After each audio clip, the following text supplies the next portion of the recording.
nung panahon kasi namin, ang tagal, wow, mga dekada na, nung mga panahon kasi namin, actually, swerte na nga yung mga newbies ngayon eh. Kasi meron na kayong Eddie Garcia law na yung working hours nyo bilang na rin talaga. But you know, for us, I'm sure, di ba, sa production na hanggang ngayon, nakakasama ko pa rin, dati talaga, it's like 24/7. You don't get to rest. And you know, ganun talaga noon. And I'm glad na, you know, things are getting better, kumbaga improving. And for me, you have to be able to separate work and your personal life. Kasi before, ako naman, ang pagkakamali ko din, masyado kong nalabas lahat ng nasa personal na buhay ko, and it wasn't healthy for me. And also, parang for me, syempre, lagi akong puyat, lagi akong pagod. Nadadala mo yun sa trabaho din, at saka sa personal life din. Kumbaga nahahalo mo na yung feeling na pagod ka, stressed ka, and hindi mo napapansin na meron ka na palang hindi napapansin na tao, meron ka na palang nasusugitan, or meron ka ding hindi 100% binibigay mo yung project, yung sarili mo sa project. So, for me, yun nga, it's, you know, finding the perfect balance between work and taking care of yourself. And syempre, nandiyan din yung you have to get along with people in the industry. You just have to be real, authentic, diba? Yung malapit, yung truth mo. Kumbaga, ipakita mo kung sino ka talaga. Hindi pwedeng yung, ano mo yun, yung masyadong pilit. Yes. Or, kasi lalabas pa rin yun kung ayaw mo. So, for me, mas importante yun. Mas mamahalin ka ng tao kapag ka pinakita mo kung sino ka. And for me, kaya din ako nakilala ng mga tao dahil sa YouTube channel ko, sa vlogs ko. Kaya na nakita, ganun pala si Jessie. So, nakatulong yun, yung authenticity. So, yun. Authenticity and foundation with Yes. yourself. Very important. Thank you, Ate Jessie. Last question from online. Okay. Who amongst your co-stars in Sits on the Father did you become closest to? Si RK. Oh. Si RK talaga. Kasi lagi kami magka-eksena din ni RK. Mag-asawa. And you know, si RK, palaging sinasabi ng mga tao, grabe, ang galing-galing niya umarte. And now I know why ang galing niya umarte. Because when you talk to him in real life, talagang iba yung paningin niya sa buhay. At ang dami kong natututunan sa kanya. So I would always tell him, you know, I'm happy to be working with you. And napakagaling ang aktor, yung mga scenes namin together. Kasi mag-asawa kami sa Sins of the Father. Yung scenes namin together, talagang he's this type of actor na ang ganda ng energy niya, ilalabas niya yun, tapos ibibigay niya sa'yo. So, ang ending, ikaw din, matatanggap mo yung energy niya yun, ibabalik mo sa kanya. So, laging ang ganda ng dynamics namin sa scenes namin.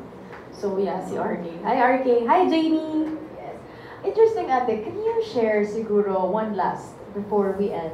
Yes. What is one thing that you learned from RK that you have used in your everyday life as an artist? Learned more of like, siguro mas nakaka-relate. Kasi when we talk, we always talk about life, we always talk about, you know, our dream projects.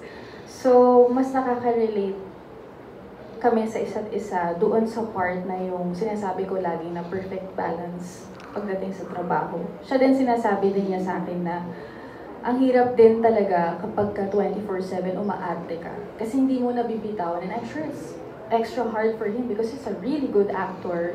And siguro na uuwi niya yung mga roles niya kasi character actor din si RK eh. Talagang, kita mo na he really loves his craft. So, siguro na uuwi talaga niya. And yun yung sinasabi niya sa akin na important pala talaga, no? You have this fine line between work and life, and your personal life. So, yun. I love that. Perfect way to end our Spotlight Press Con Yay! with the one and only Miss Jessie Mendiola. But Alis na ba ako Jessie, sa mga questions? Yes, looking so beautiful, fresh pa rin. But Ate Jessie, I'm sure you have a message sa lahat ng mga supporters mo who are watching us live right now. Saan po ba ako titingin? Here, Yes, ayan. here. To everyone, to my supporters, hello loves. Thank you for loving me kahit nawala ako ng sandali. Sandali ba yung 6 years? Pero talagang kahit nung hindi ako active sa showbiz, palagi nyo akong pinupuntahan sa YouTube channel ko, sa social media pages ko. So maraming salamat. And huwag kayong mag-alala, marami pa akong ilalabas na mga vlogs, marami pang mangyayari sa Sins of the Father. And I'm just really grateful and really happy na tinatanggap niyo pa rin ako hanggang ngayon. So, thank you. Thank you. Thank you so much, Ate Jessie. Once again, Coffee Project, let's give it up for Jessie Mendiola. Thank you. Yes, we will be supporting you all throughout your journey and your comeback, Ate Thank Jessie. you. Congratulations. Yes, and of course, that concludes our Star Magic Spotlight Press Conference. Today, we were joined by, the one and only Miss Jessie Mendiola and Jake Cuenca. And syempre, we'll see you guys again for a very special Spotlight Press Con on Monday with our PBB Collab Star Magic housemates. And we'll see you guys over there. Of course, my name is Ayana Perlas, your host, and I'll see you again on Monday. Thank you, mga kapamilya. Wala pa invitation sa text.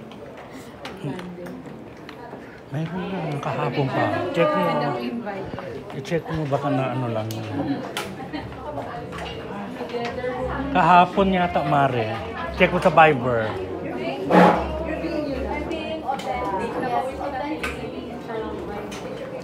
Ano?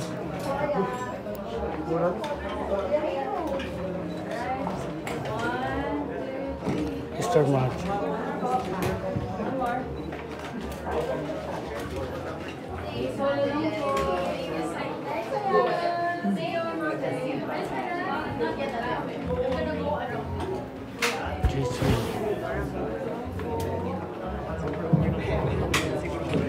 Saan ka pupunta, friend? Wag!